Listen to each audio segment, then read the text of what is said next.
On your feet! Get them going!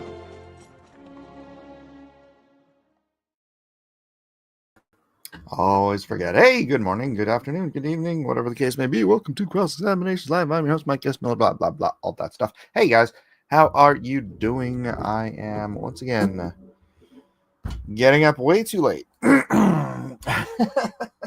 See, ideally, what I'd like to do is get up around 10 o'clock. Actually get some work done, get a video either recorded or edited before I do cross-examinations. But once again, when I awakened, oh my gosh, 5 o'clock in the morning. Why? I don't think I was even awakened. I mean, I don't think like my wife like woke me up or something. And I had earplugs in. So, like last night, I was like, she's watching something, and I'm like, all right, I'm just gonna put earplugs in. I'm gonna put a blindfold on. I had earplugs and a blindfold in, and still, for some reason, I woke up at 5 o'clock in the morning. 5 o'clock in the morning. And I'm like, why am I up at 5 o'clock in the morning? So we had to deal with that again. Why? What is wrong with my sleep schedule, guys? I don't know. I don't understand. It's messing me up. Maybe I like don't need that much sleep anymore, and I should just get up at 5 o'clock in the morning. I'll get 4 hours of sleep a night. I'll be good to go.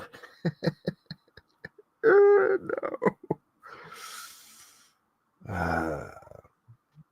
Anyways, Bitcoin crossed $100,000 last night.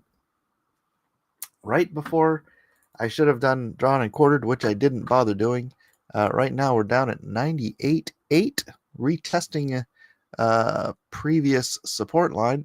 It doesn't look like we've broken through. It looks like we're rounding the corner on well, I don't know. We'll see if we didn't quite hit the bottom of that support, but we're in the support range area. Nobody cares. It's just kind of a big deal when Bitcoin goes over $100,000. So kind of stoked on that. What's up, Drake, Tungsten, Amy, Lester, Tina, Tomaszowski, Amy? Oh, I already said that. That's it. Nobody else has commented. I see more people here. No one's. Why aren't you commenting, everyone? Come on, comment and then hit the like button. I don't know if you hit the like button, it'll send. Sorry. I've had this dry cough for a while. More notifications? I don't know. I am wearing my God Emperor Trump shirt, or one of them. I have two of them. Don't ask me why. I'm happy for you and Bitcoin, Mike. Hello, lurkers. Yes, hello, lurkers. JDA was up at 5 a.m. too, probably just coincidence. What do you guys think about me bringing JDA on one of these shows? I know he's a Catholic. I mean, he's a pretty devout Catholic as far as Catholics go. It might be interesting to have a Catholic on sometime. Storytime friends, let me get coffee and I'll be in right on. We had a God Squad with our little Mormon friend Matthew Weldon once upon a time. That was fun. Drake says, yeah, my Bitcoin is nice, almost a decent amount. Keep holding. Look, when I started, I know this is just me. This isn't the Christian. This isn't the Bible study stuff. But when I started this, I used to watch YouTube influencers, and they would be, if you have one Bitcoin, you will be in the top 1%. And then, like the next cycle, they're like, if you have 1/4 of one Bitcoin, you will be in the top 1%. And then this cycle, I think it's like, if you own 1/10 of one Bitcoin. Because here's the thing.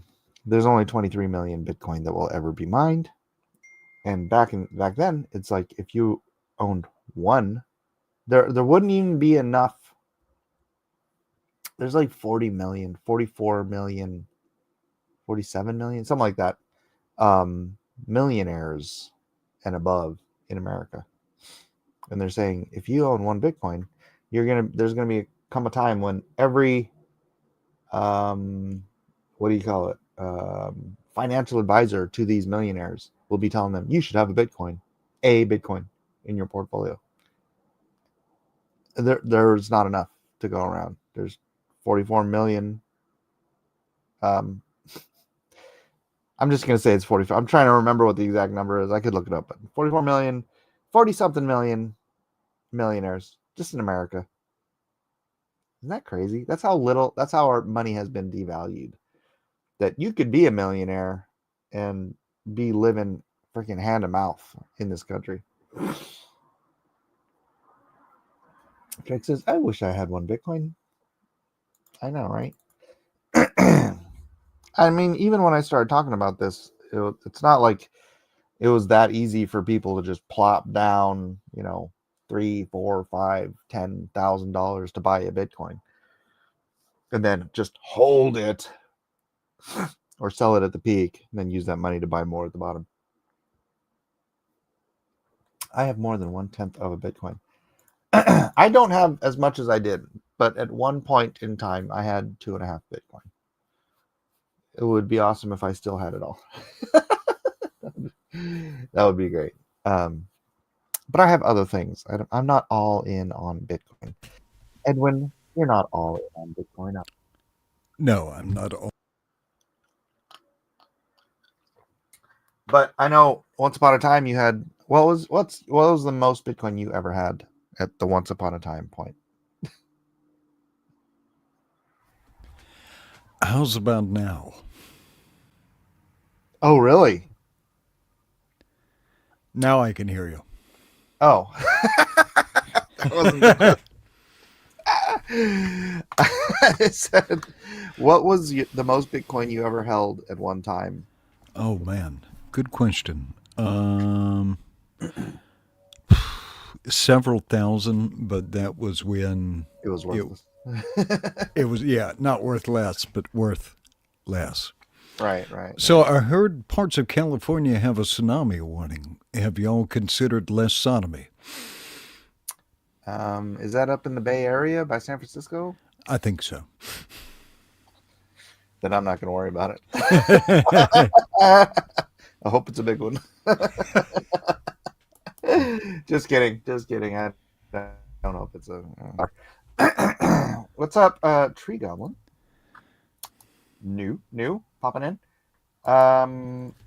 Yeah, by San Francisco. Yeah, that's not. People don't realize how freaking huge California is. California is if California was on the right coast, on the East Coast, it would go from Georgia up to like New Jersey. Something like that's how long California is. Yeah. It's not a real place. And I mean the bottom of Georgia, including all of Georgia. Just and absolutely. North Carolina, Tennessee, friggin' whatever. Yeah. It's like you go all the way up to Jersey. Imagine North Carolina and New Jersey considering themselves one state. No, thank you. I know. I honestly, I wish we'd break this state up. So, or, yeah, I just wish we'd break it up. I loved I've voted for every break up California proposal, and then the government here just says, oh well, it doesn't matter what the people want. We can't do that. Yeah. What is the proposed state? Jefferson? The state of Jefferson? Jefferson would be North California, and then South California would be Orange County and below, which that would be paradise. Orange County and below is so conservative. It's probably more conservative than parts of Texas. It's and then you can have from LA to San Francisco, keep it. Just make that your own Sodom and Gomorrah, and build the wall, huh? Just Gonna give us build a Orange wall. County and below. We'll defend the border. Trust me. Ah, So what else is good? So Doug last night. Doug made the rounds of yeah. I It didn't. was kind of fun. I didn't get to catch all of it. I was trying to rewatch some of it because I didn't do drawn and quarter last night. In case you didn't know, because my back was hurting. Although I did my stretches yesterday, my back was still hurting, but this morning it feels better. Back issues. It's an old war injury. Oh my gosh, did you hear that part with Wiggle and Doug going back and forth on the thank you for your service thing? I tap out. I usually tap out of live streams in under an hour, but no, I didn't catch that part yet. Yeah, they so Wiggle is very, very black pilled on military service. So he gets offended when people thank him for his service because he just feels like he was so gypped. Well, I'm kind of blank. hornswoggled. I'm kind of blank pilled too, but I don't get offended when people thank me, but I do sometimes feel kind of weird. Yeah. Yeah. It's like saying you're proud of somebody, right? And you're like, Yeah, it's I was involved in an abnormal amount of violence in the military, even yeah, for what an year? infantryman. What? But I was in. See, I got out before desert. I got out before the desert boogaloo. I did 2 deployments, one to Sinai and one to Bosnia. But my unit was just involved in a lot of low intensity violence. And Okay. heck, most of much of the violence. You're younger than me. Were you too late for Desert Storm? I wasn't. What year was Desert Storm? 94? No. 89. 89. Yeah, I was too young for Desert Storm. It was 89, right? I'm I trying to think remember. so. I joined the Army in 94. Oh, okay. Yeah, that was funny because that war, I remember that war like united everybody. Yeah, And for a it was time. for a time. Yeah, and for a time in my life, I was like, you know what we need in this country again? But there a was war somewhere else. there were some horrible stuff. There was some horrible stuff Oh, with that. was it 90? Yeah, okay. And in retrospect, you know, now here I'm talking about the second trip to Iraq and so forth. You know, we got attacked by Saudis and Egyptians, and we proceeded to invade Afghanistan and Iraq. So, Yeah, I'm starting to wonder: did Saddam Hussein actually invade Kuwait? Because now I'm he did, but there was a lot of propaganda around that too, and the U ambassador at the time to Iraq was meeting with Saddam. Saddam told her what he was going to do, and the United States effectively made him think he had a green light to do it. So really, yeah. And was he doing it in defense of anybody? Because I know think in Iraq, partially in defense of his own economy, because Iraq was really suffering. And this is stuff you don't get told, you don't hear, was really suffering. And some of the things that the Kuwaitis were doing with their oil reserves was contributing to that suffering. Yeah, I'm just curious because I've said on the show before, there's a big Chaldean population here in San Diego, and they freaking love, almost to the point of worship, Saddam Hussein. That they're like, that guy was the freaking hero and savior of the Christians in Iraq, and Yeah. they We've kind of lost our moral compass. Let's reset our moral compass. I know you're reading Exodus, but let's pick up Matthew real fast. Can we? Can we just Sure. to tie this into Scripture? Do you want me to show it, or are you just gonna read it? Yeah, show it. Matthew 5, if you would.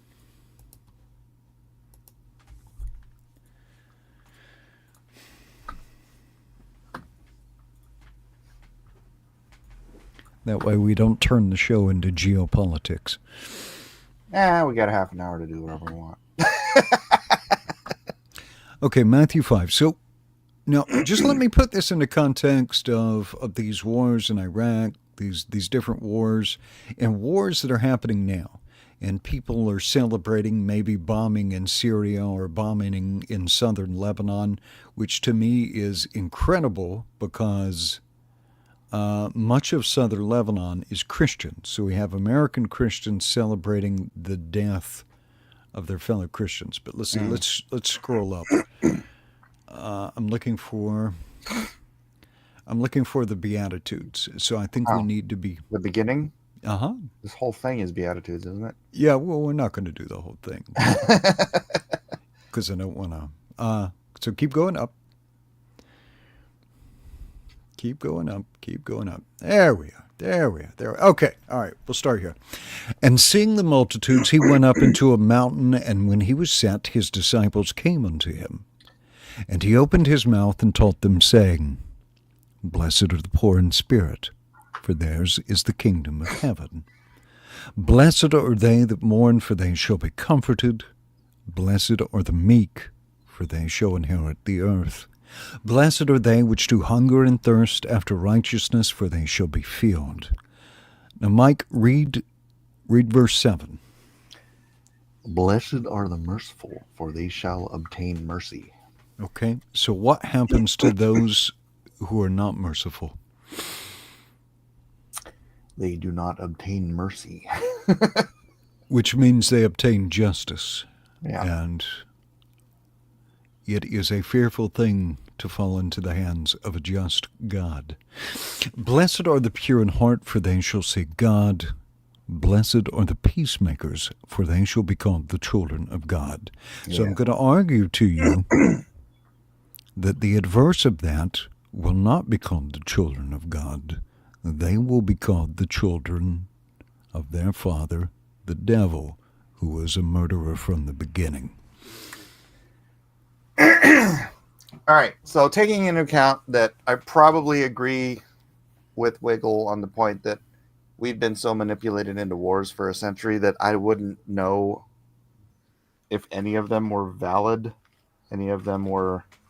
Yeah. It's there, but however, let's just say they're more complex. Okay. That is not, that is not to say there's no such thing as a valid war. Sure. Right? 700 years of Muslims invading and raping and destroying Christendom. I think maybe the church should have stood up a little earlier. Yes. Said, okay. We let you cross way too many lines. We're gonna push back on this now. And I'll tell you what, Israel is surrounded by people who want them pushed into the sea. That's not a peaceful place to be. You can't. But the dynamics are changing some, and it's hard for me. It's hard for me when I spend a lot of time reading Israeli Twitter, and because it's cool now because you can translate stuff. And so it's hard for me seeing what people think of us and think of Christians and knowing like Ben Gvir. Ben Gvir is their minister who's in charge of like the internal police and the state police. So not the minister of defense, but the he'd kind of be like he's the fellow who runs the FBI and different things like that. Like but you have to remember who blinded the Jews. Yeah. And if they're blind, then what are they going to think of Christ? Yeah, but I think of them as a modern political state. I have never been fully persuaded that these fine gentlemen from Poland and Russia and so forth are necessarily the Israelites of the Bible. And then you're calling into question the fulfillment of the main 1948 prophecy in Ezekiel. It is, but here's the problem.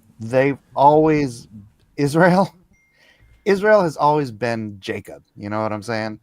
Yeah, well, Israel, from its inception, has always been not awesome at following their yeah. God.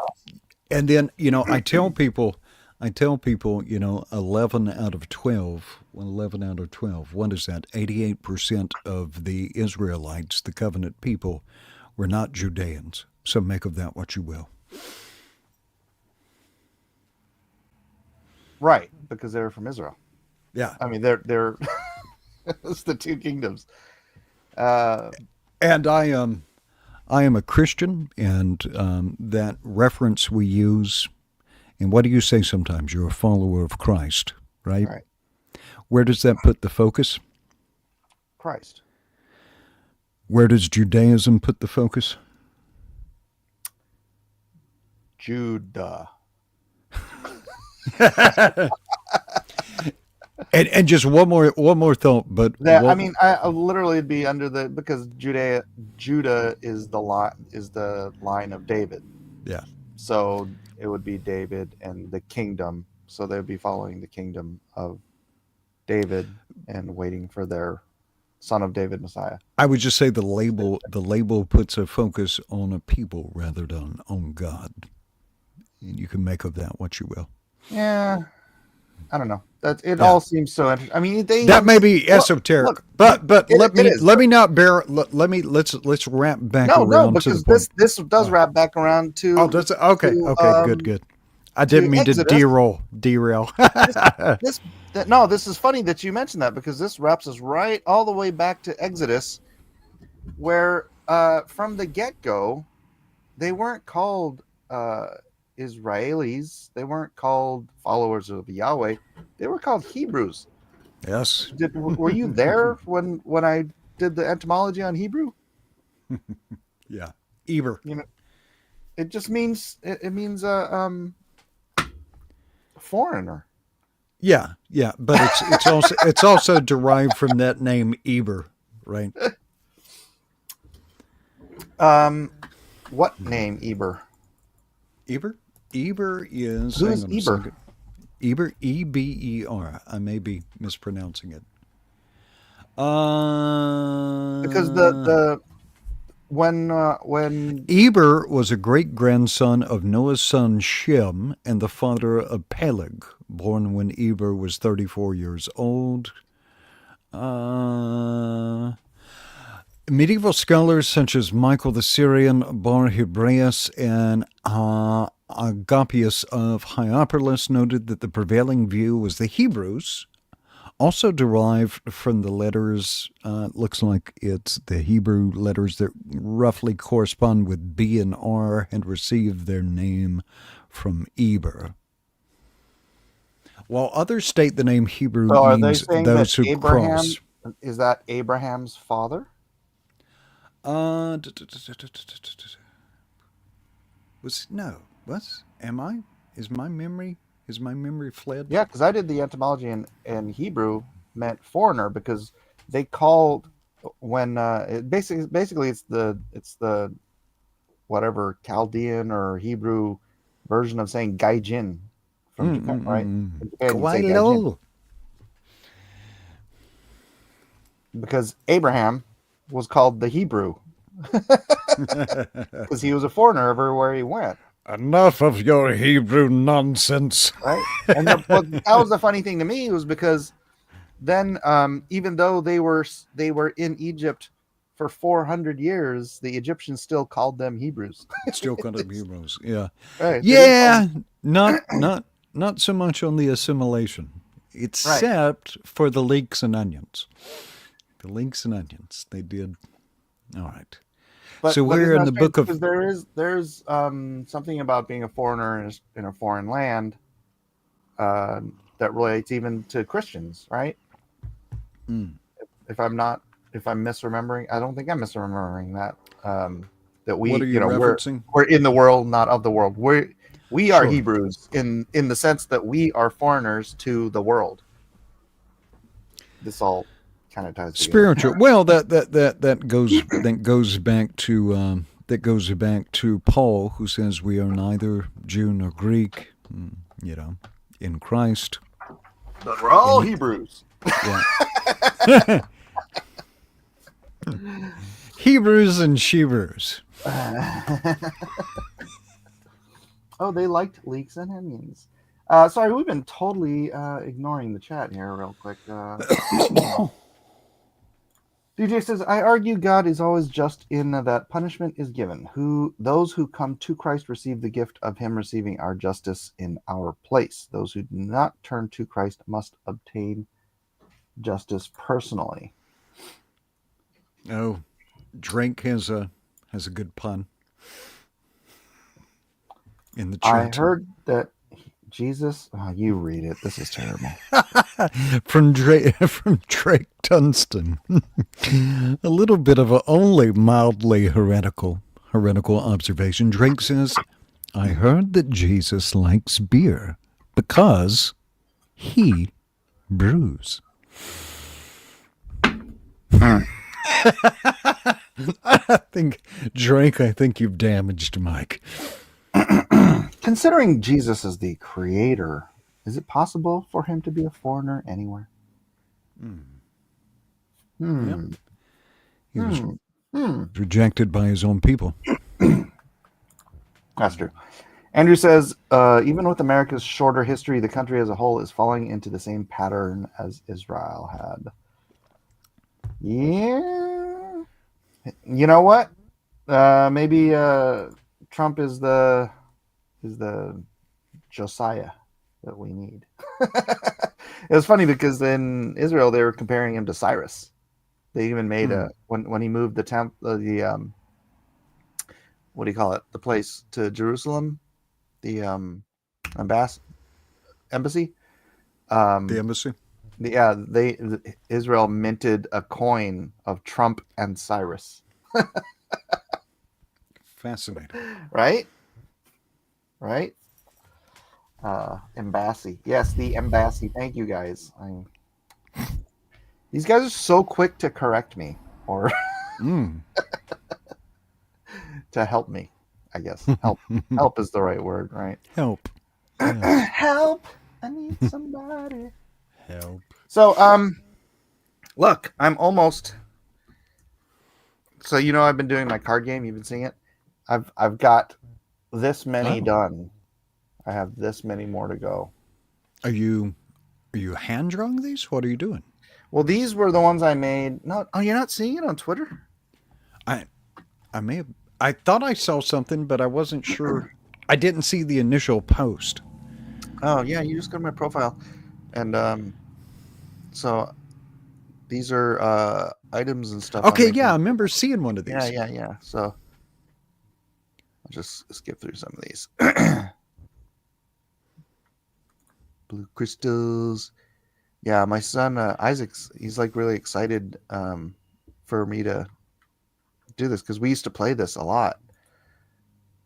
And now, is this? What is this? This is this kind of like Magic or like something else? I've never played Magic, but it's so I'll explain it out. I have location cards, which I want to have turned into these hexagonal tiles. Wait, is hex right? 6-sided? Is that hex? Yeah, that's 6. Hexagonal tiles that you put together, and then each tile benefits or harms certain characteristics. And so depending on what your characteristics, it depends, do you want to go play that tile? Do you want to go? And anyways, you have a little character, like a little figurine or a Monopoly piece, whatever you want to play.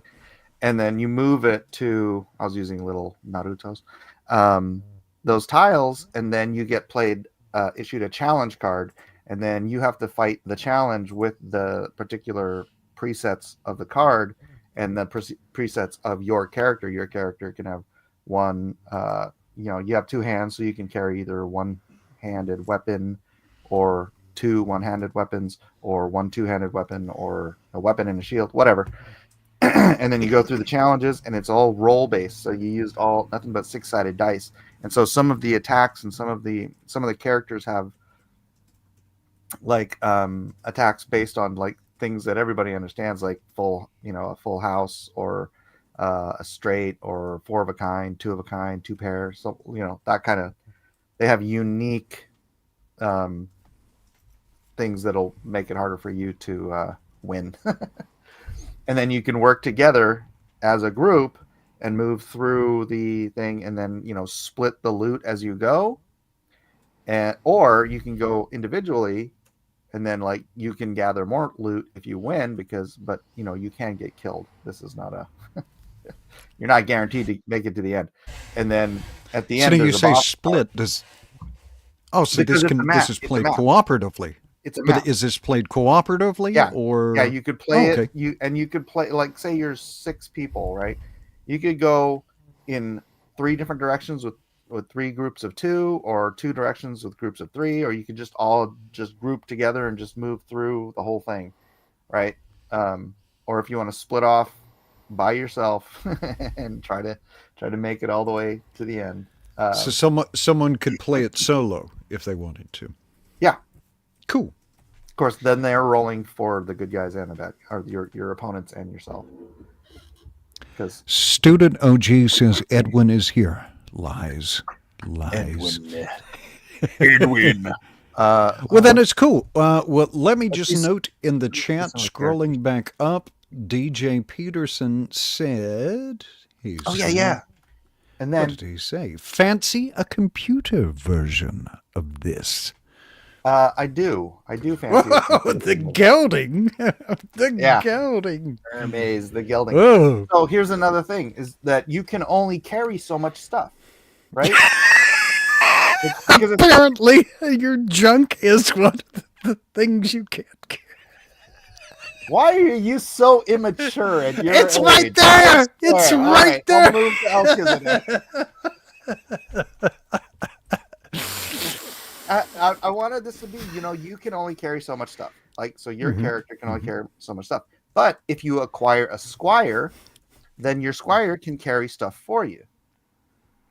Right? So you have and then like if you, depending how many squires you can acquire, you can be carrying a lot of stuff to the end. But, I thought that was a good way to minimize your ability to just like constantly gather stuff. And so when you go to roll around with a wagon of loot.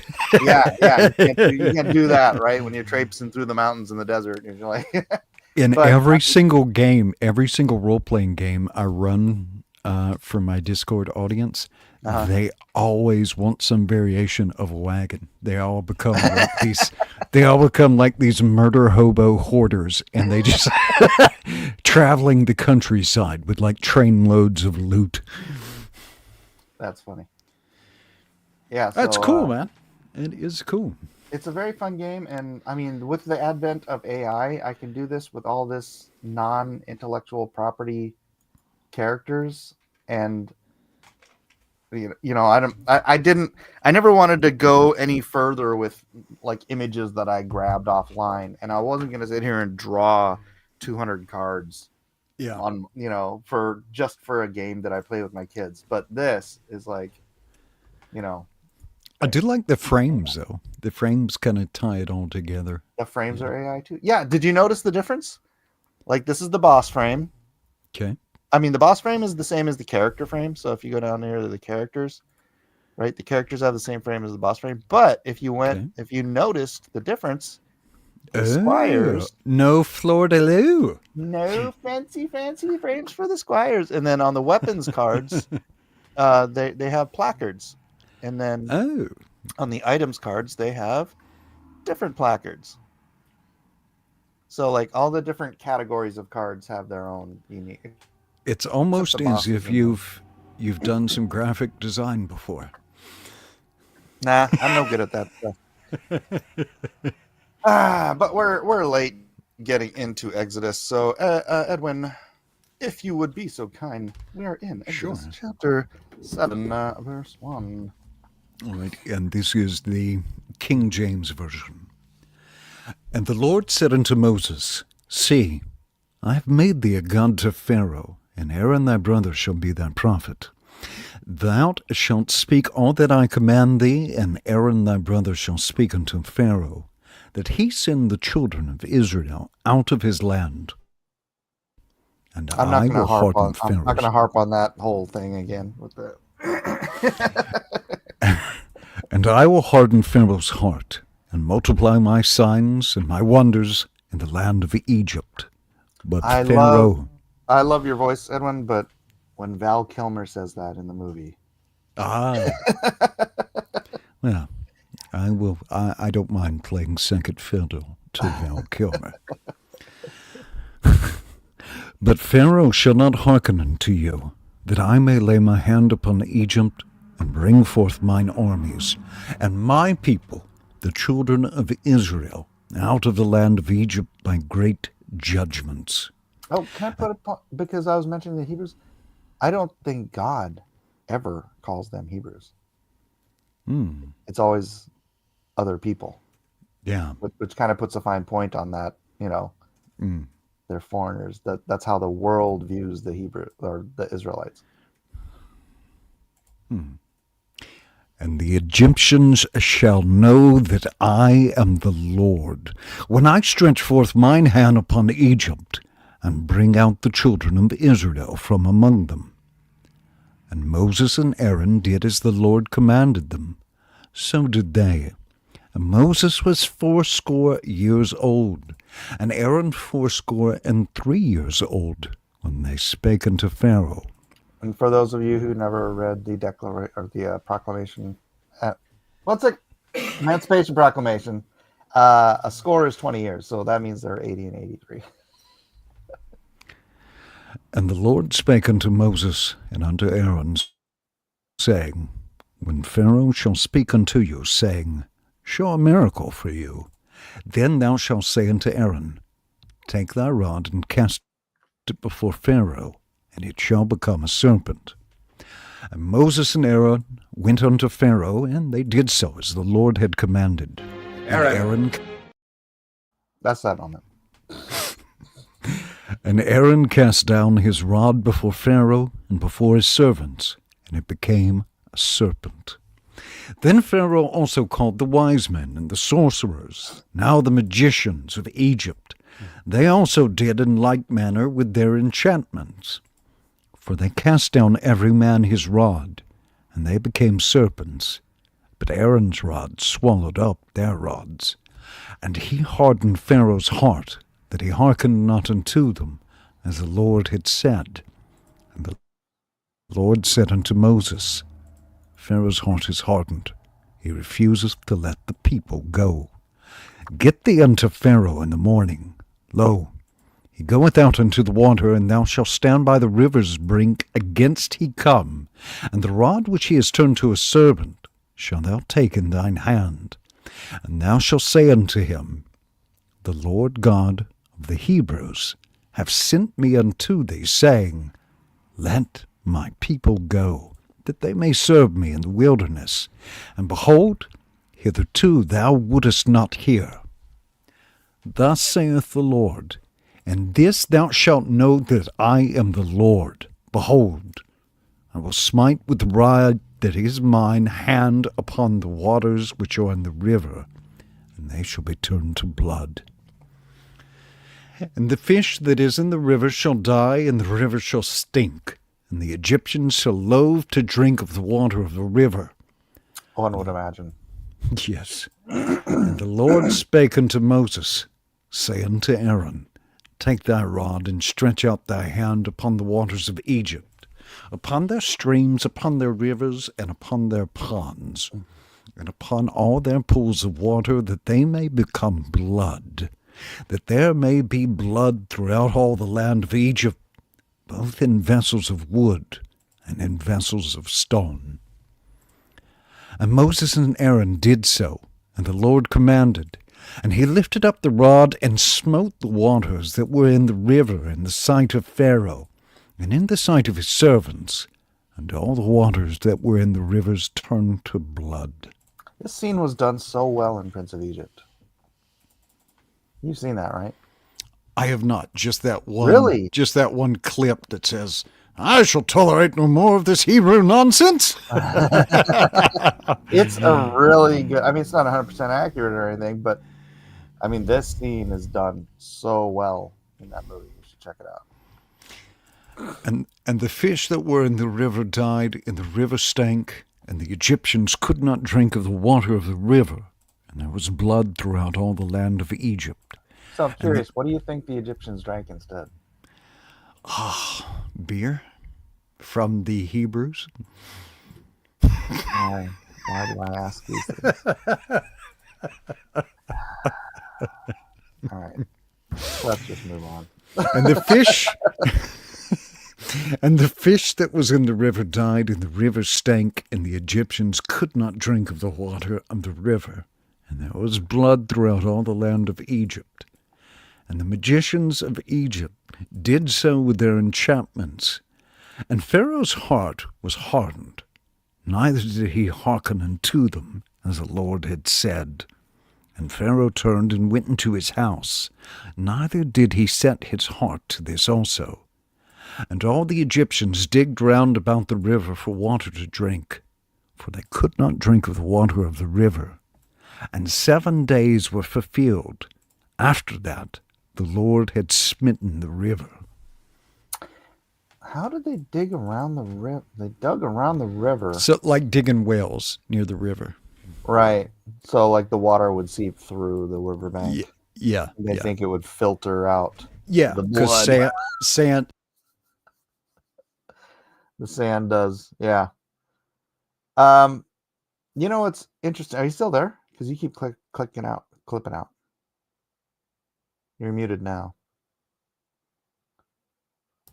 I think we fixed it. Okay.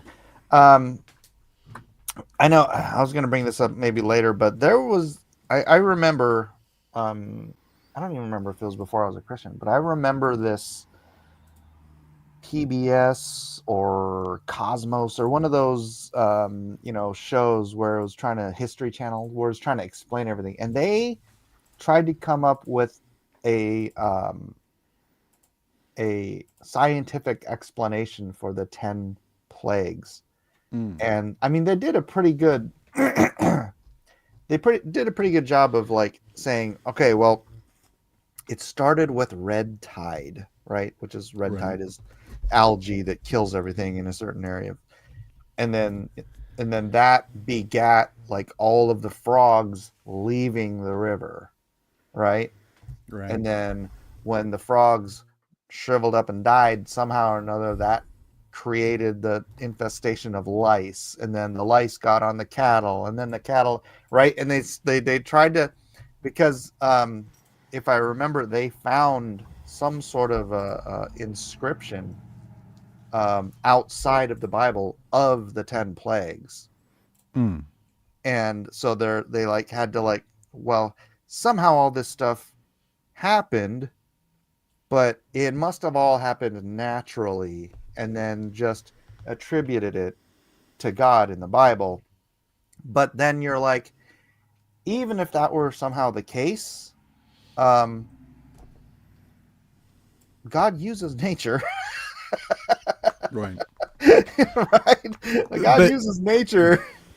God created nature. I hate to tell you guys this, but it would have been an awful coincidence for Moses to get there at the point where a red tide turned the Nile to blood, right? It's like very coincidental timing, and then let the Hebrews go, because obviously the Hebrews were there and then they were gone.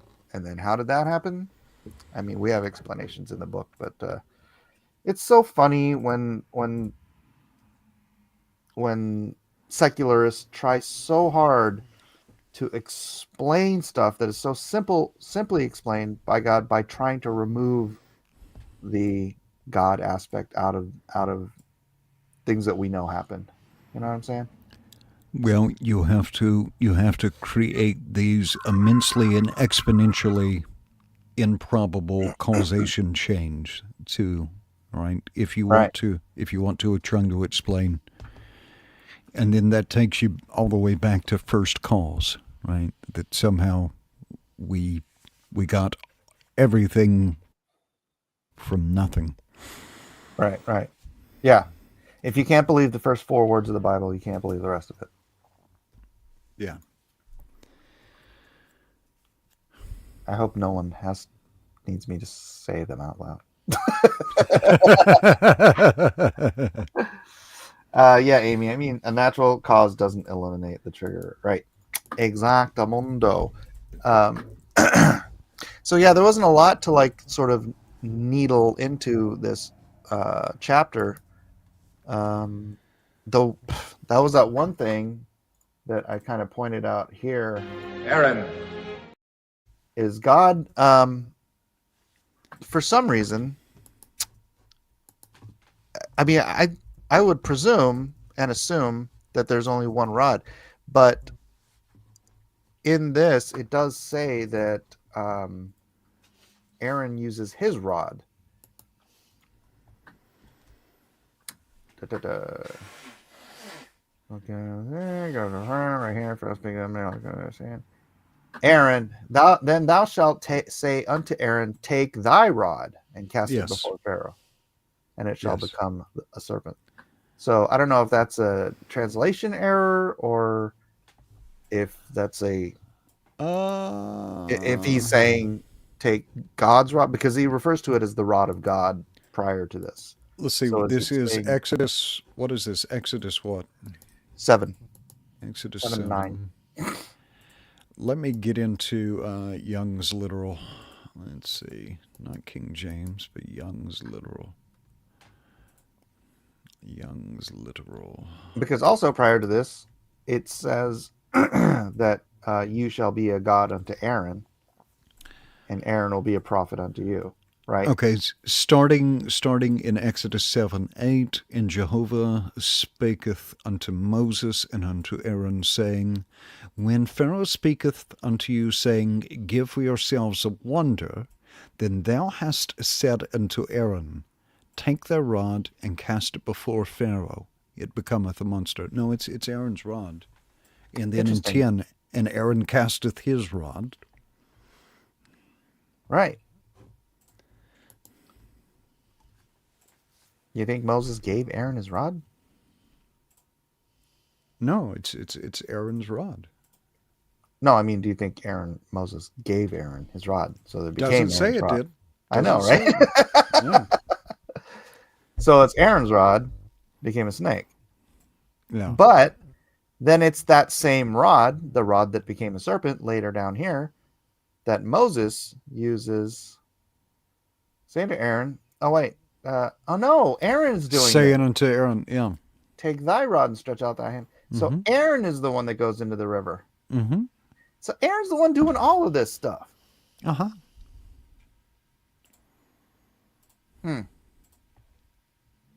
Okay, so they got it wrong in Prince of Egypt. Well, Charlton Heston has kind of persuaded us that he's the one waving the rod around, but yeah. Dang it, Charlton. Aaron.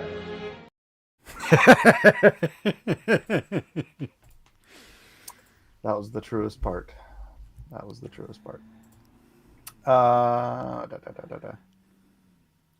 Yeah, it's funny how our memory changes things, though, right? Well, it's funny how media changes things, right? Yeah. Media, like I say all the time, media or culture's downstream from media, because when you change a thing in media and it becomes the general perception, it's like you miss the truth of it. Even you could read through this. You probably read through this 50 times, and you're like, yeah, it's Moses's rod, right? But you have to like when you're going through it, and you're like, wait a minute, that's my mind is playing tricks on me, because it's not. Why does water boil? What? A documentary showed how Pharaoh's magicians did the serpent rod trick. Demons. I would go with demons, yeah. More than science on that. Why does water boil? Applied heat speeds of molecules causing the water to change state. And I wanted coffee. What? Yeah. Amy, what are you talking about? She's talking about mechanism versus causation. Oh, okay. Buddy says, always happy to miss the stream. You're here, buddy. You've got the last 10 minutes, my friend. Mike, I can't remember. Can you say them out loud? Oh. In the beginning. Actually, you have to read it. All right. In the beginning, God created the heaven and the earth was without form and void, and darkness was upon the face of the deep. And the Spirit of God moved upon the faces of the water. And God said, "Let there be light." And there was light. What is light? You missed it. We had this conversation. Oh, did you? Yeah, because I was showing the difference between. Gosh, I went through this whole thing. So I was listening to this guy. He's a brain surgeon, and he was talking about how all our cells emit light. It's just such a dim. I don't know. It's like it's not enough light that we can. So like bioluminescence or whatever that we can actually see it. Perceive it.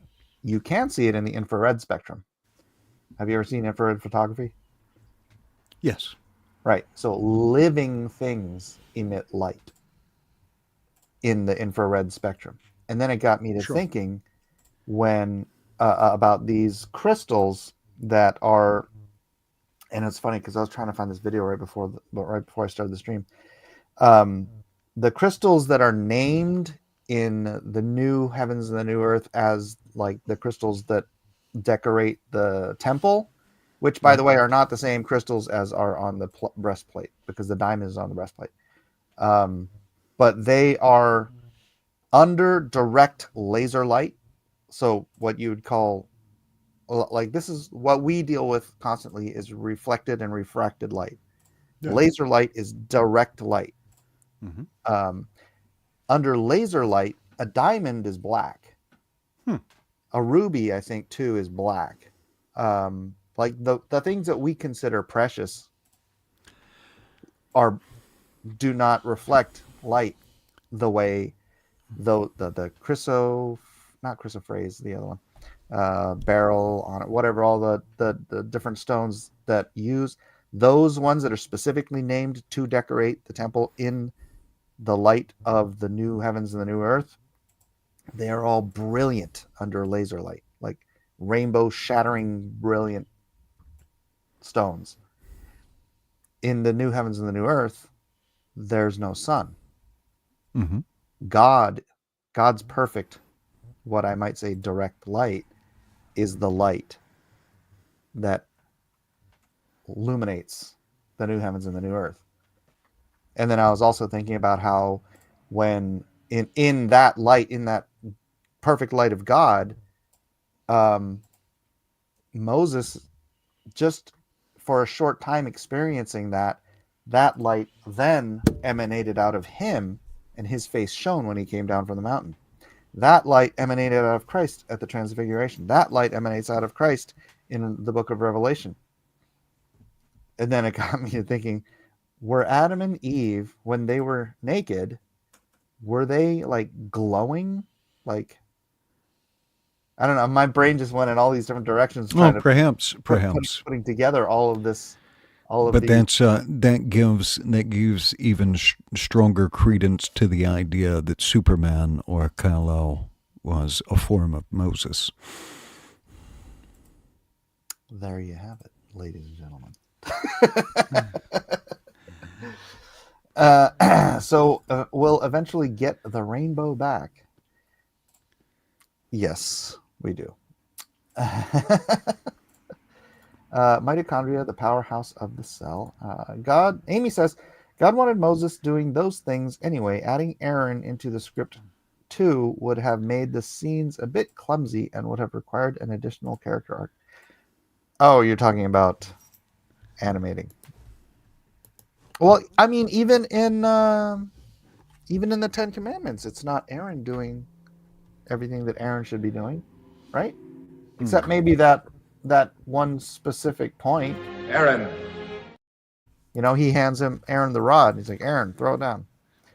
But yeah, Charlton Heston, he did not have any trouble speaking to Pharaoh on his own behalf. No. Well. All right. Have you ever seen onyx stone? I'm sure I have. What's onyx? So black.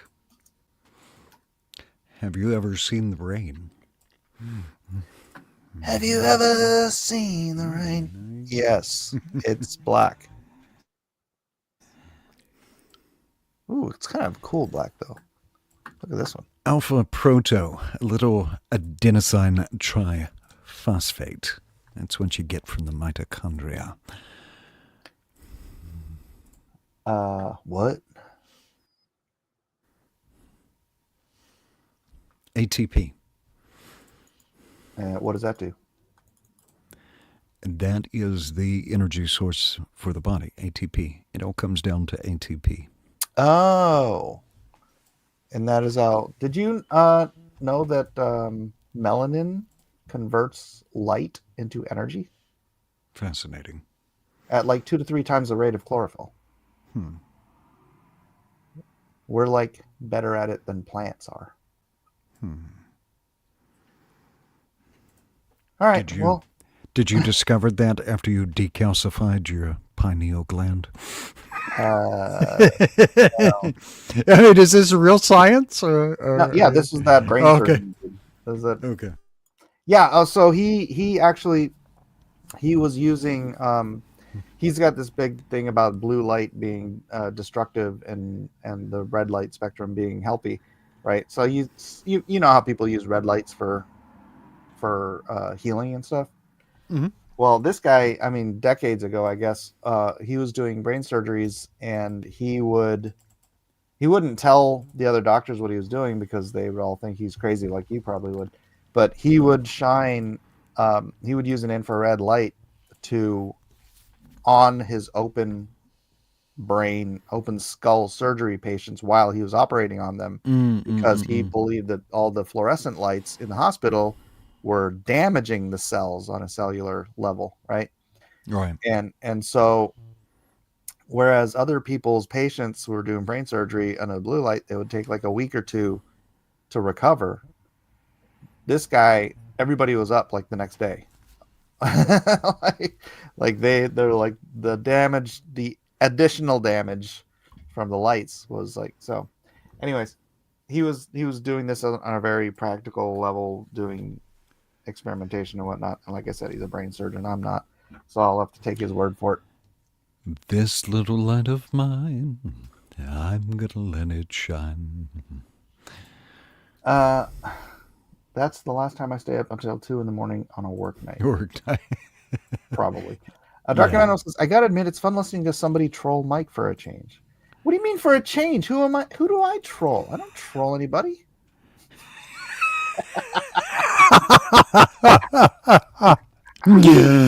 Oh.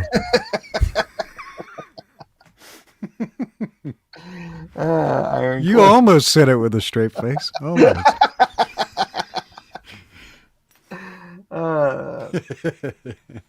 Obsidian stone for the EMTs. Obsidian is a glass.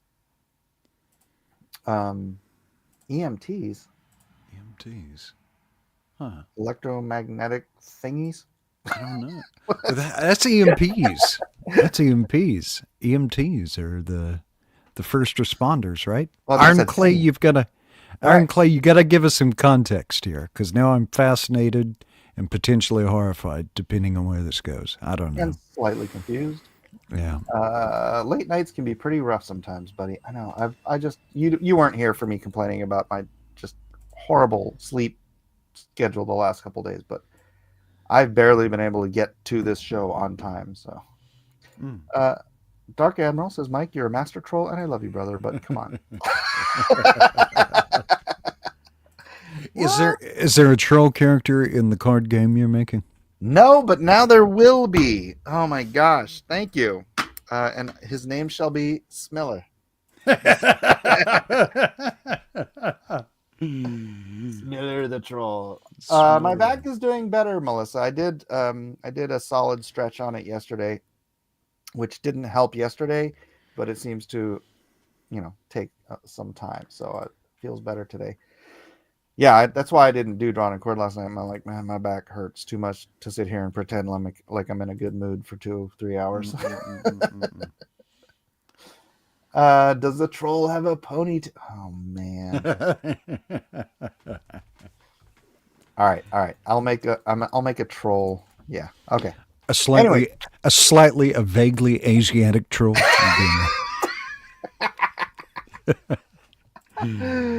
All right, Edwin, would you like to do the outros for us? Sure. What are the outros? Thanks everybody for being here. We'll see you on the next exciting. Oh yeah, you guys are great. Absolutely fantastic. Super, if you will. We appreciate you having you here. If you haven't yet, jam that little thumbs up button, hit subscribe, and do all the things. Because we love you. But we love you more when you do all the things. And we'll see you on the next exciting episode of Cross Examinations. Back in line, you dog!